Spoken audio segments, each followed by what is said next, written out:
ہم کریں گے ہر مظلوم کی حمایت۔ بسمillahirrahmanirrahim، السلام علیکم، میں ہوں حورین فاطمہ اور آپ دیکھ رہے ہیں حمایتی نیوز HD چینل۔ نظر ڈالتے ہیں آج کی اہم خبروں پر۔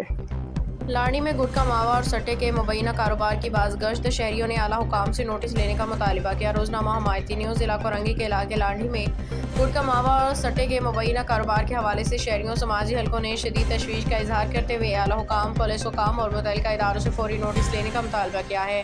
مقامی ذرائع کے مطابق سندھ ہائی کورٹ کی جانب سے گٹکا ماوا کی تیاری، فروخت اور استعمال پہ عائد پابندی کے باوجود لانڈی کے مختلف علاقوں میں مبینہ طور پہ غیر قانونی سرگرمیاں بدستور جاری ہیں۔ شہریوں کا کہنا ہے کہ گٹکا ماوا کی فروخت اور سٹے بازی کے مبینہ اڈوں کی موجودگی نوجوان نسل کی تباہی کی طرف دھکیل رہی ہے۔ علاقہ مکینوں کے مطابق لال مرزا کے اعتراف عثمانیہ مسجد کے قریب لانڈی 89 کے علاقوں میں گٹکا ماوا کی مبینہ فروخت اور سٹے بازی کی سرگرمیوں کی شکایات سامنے آ رہی ہیں۔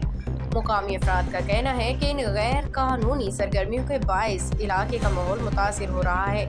نوجوان نشہ و اشیاء اور جوئے جیسی سماجی برائیوں کی جانب راغب ہو رہی ہیں۔ شہریوں نے مطالبہ کیا ہے کہ گٹکا ماوا کے خلاف قائم ٹاسک فورس، ضلعی انتظامیہ اور قانون نافذ کرنے والے ادارے ان شکایات کی مکمل شفاف تحقیقات کریں۔ اگر کوئی فرد یا گروہ غیر قانونی سرگرمیوں میں ملوث پائے جائے تو اس کے خلاف بلا امتیاز قانونی کارروائی عمل میں لائی جائے۔ سماجی رہنماؤں کا کہنا ہے کہ گٹکا ماوا اور سٹے کا کاروبار نہ صرف قانون کی خلاف ورزی ہے بلکہ یہ نوجوان نسل کے مستقبل کے لیے بھی سنگین خطرہ ہے۔